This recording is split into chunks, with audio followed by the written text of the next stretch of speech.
according to the philosophy of yoga, the absolute supreme being exists in reality. And that supreme being is known throughout the sastras as the consciousness of life as it is.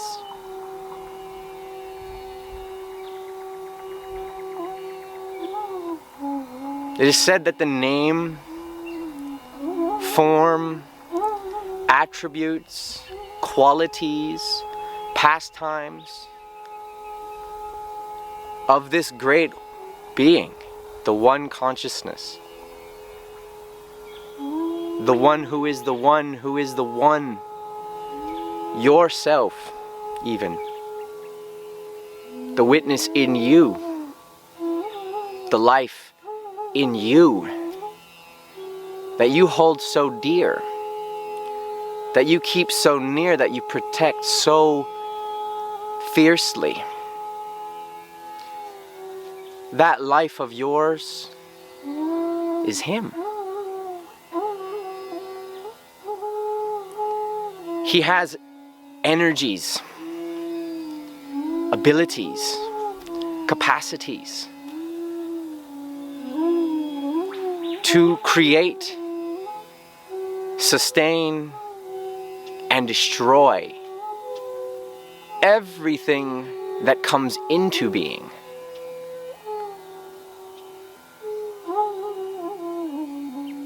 It begins with the three gunas, the three qualities of perceptual reality.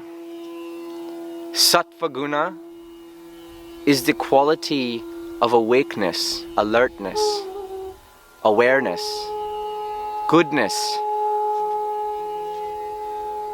Raja guna is the quality of action, activity, passion, engagement, pursuing and achieving. And Tamo guna is the guna of destruction, darkness, ignorance, the depths of deep sleep where nothing at all exists. And from this tama, from the tama guna, arises the pancha mahabhuta that we experience our reality through as we see it, smell it, taste it, hear it, and touch it. What we see in our reality, what we see in our existence, is the covering of ignorance.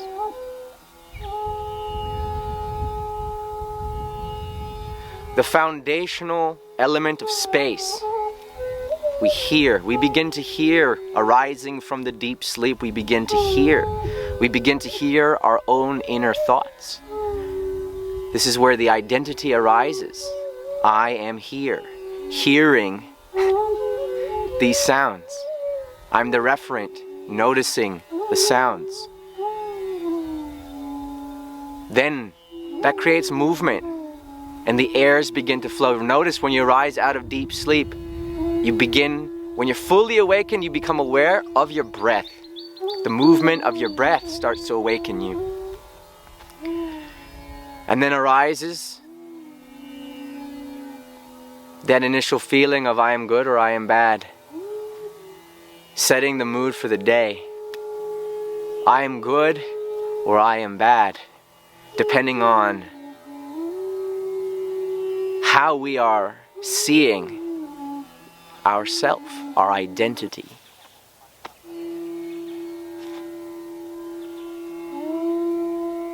So as we come down to the thought platform, we're now at the stage of mind, perceptual reality, as you are experiencing it now through your mind. This is the middle faculty.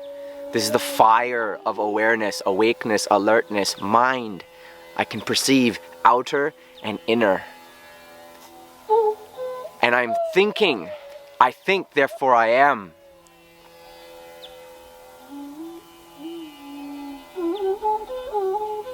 From there, emotions are arising. The being of water, flowing according to the moon cycles. If you track your emotional state, watch the moon. Pay attention to the moon, you'll understand your emotional state fluctuations, like the tide on the sea. And then we come to the physical, sensory, the sense of what you can touch.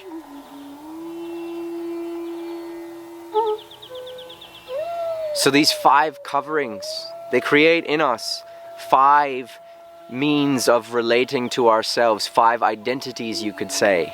The body, the emotions, the thinking mind, the judgmental faculty of the intellect, and then the ego, ahankara, the I maker.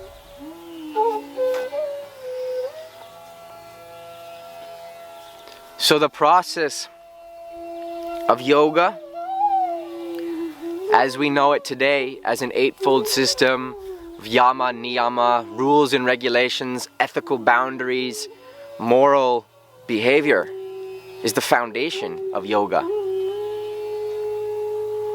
Then we come to asana, postures, taking care of your body, maintaining the physical body because it is a temple of God.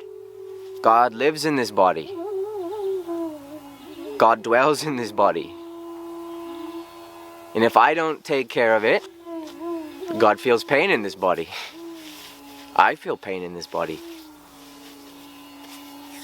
So the asanas, they prepare oneself for the deeper practices, the lifestyle that accommodates those practices. Next comes pranayama.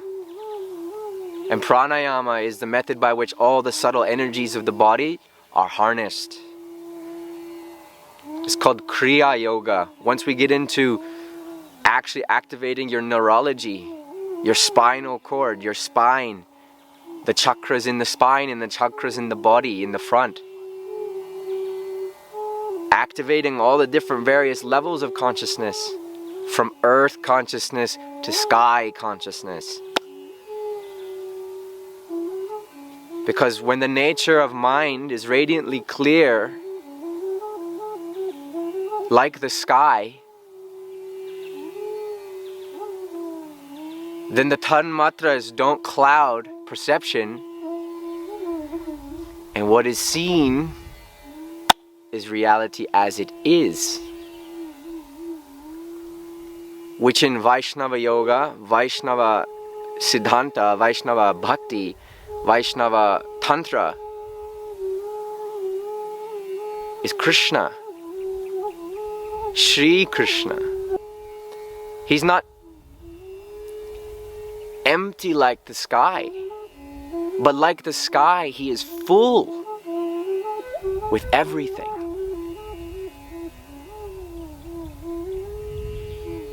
And he's doing so in human form, because that's how special this human life is. That's how special this human body is.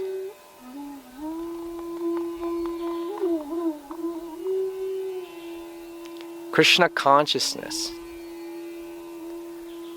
is the message of Sri Chaitanya Mahaprabhu. And it was revealed in 2 ways. Through the Veda Dharmas of Advaita Acharya and the Agama Tantra Dharmas of Sripad Nityananda Avadut. By his mercy and the mercy of his divine consort Srimati Janava Devi, Janava Ishwari, the mantras that flow from all the Vaishnava Sanghas, the Gaudiya Vaishnava Sanghas in the West, whether ISKCON or Gaudiya Math, They all have these mantras because of their grace. So their system, as is known according to the signs and symptoms of their creation, Sriman Virachandra Prabhu, who is a foremost disciple of Srimati Janavishwari, remained a grihastha or a family man his entire career, and he taught this system as passed down in the mantra lineages. So the purpose of their grace is to introduce everyone and anyone who is willing to hear about the beauty and nature of reality as it is, and enjoy and share and relish the bliss that is guaranteed to be yours if you choose to look. Jai Nitai Gaur Premanandi Haribo. Offering this to all my gurus and teachers and mentors who have helped me along the way to understand the value of being a human being, the value of devotion to the supreme human being, and the beauty and mystery that is in all the sacred texts of this planet, and how they too all communicate the value of life as it is,